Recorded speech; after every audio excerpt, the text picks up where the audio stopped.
Independence. Joining us now is the man who gave birth to the modern liberty movement. It's Ron Paul, former Texas congressman and presidential candidate and former OBGYN. He's the reason a lot of you are here tonight. Congressman, welcome. Thank you very much. Nice to be with you. It's so nice to have you. And how interesting that there's a Gallup poll.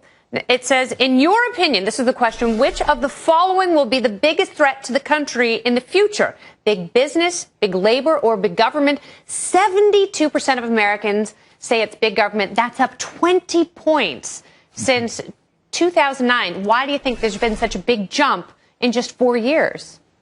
I think the failure of government is all around us. I guess we can't get too excited and we better not get complacent, but it's great news. But, of course, these are views that many of us, including you, probably have shared for a long time.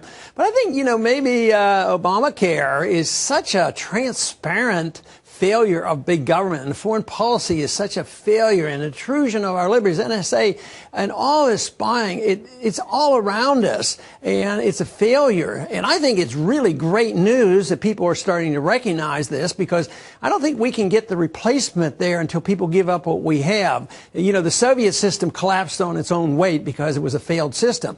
But I believe this intrusion on our civil liberties, the foreign policy, and the Keynesian economics is totally failed. And people are starting to recognize it. So the job now we have is to replace it with something. What do we offer? And that's why I'm delighted that you're on a program now offering some of the ideas that can replace all this government intrusion where government's going to be taking care of us all the time and making us safe. So we have to, it's a whole new paradigm. I mean, we have to look at this differently. But this is where I'm encouraged, because so many young people are looking very carefully at this philosophy of liberty. And sorry, Camille, people often thought that you were a Cassandra, that you were ringing this false alarm bell, but an overwhelming majority of Americans have come over to your side. Do you think it's your message that started this, or is it people who have just been hurt so badly by the NSA, by the ACA, by the other alphabet programs that it now make what you were saying seem perfectly rational? Well, it'd be neat if I could claim all the credit, but that is not the case. I think things are coming together, because the freedom movement, which I was very much aware of and learning from, we started in the modern day freedom movement was started in the 1950s, especially by Leonard Read, and it's been developing a long time since then.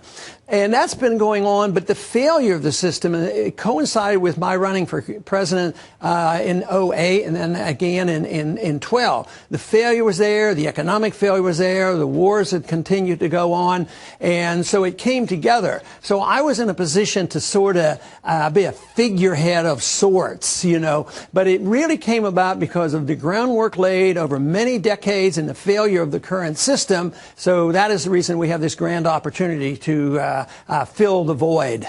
And Congressman Paul, I mean, we can return to the survey quickly. That 72% number is certainly very, very interesting. But we even see the trend among Democrats and independents. Independents are at 71%, but Democrats, surprisingly, are at 56%. And it's interesting that at the same time that there is this skepticism about government, we don't necessarily see the same sort of trend in big business. It's only 36% of Democrats are saying that big business is the problem that we're facing. You mentioned the NSA program before. We talked about drones a little earlier in the program. Do you suspect that all of this is contributing to the trend among Democrats and independents as well? Yeah, and a lot of people thought what I was trying to do was reform the Republican Party. And I tell them, I said, if there's a revolution going on, and we do talk about a philosophic revolution, I said it's not supposed to be in the Republican Party to reform the Republican Party. It has to be pervasive. It has to be independents. It has to be Democrats. And I get a lot of calls around the world because there is certainly something very big going on. So, no, I think it's philosophic, and because of the great problems that we have, that we're seeing this tremendous response. I mean, we know that the government has gone too far. It's obvious. The numbers are there. Any sort of rational combing over of the data will show you that we have gone broke as a country. But there is an extreme wing of liberalism that thinks we haven't gone far enough. This populist liberalism. How do you make sense of the de Blasios and the Elizabeth Warrens of the world who say that the government needs to give an even bigger handout? Well, they're going to hang on there for a long time, just as the neoconservatives who think that perpetual war is not only the way you make the world safe for democracy, but it's also good for jobs. So there will be those, but now I think they're being marginalized. But over the years, I tried real hard to work with Democrats and people like Dennis Kucinich and others, and Ron Wyden on civil liberties and foreign policy. So I think we're bringing a different coalition together. So I thought it was a great thing when we saw that vote on the potential, they never got to the vote, this idea of bombing Syria.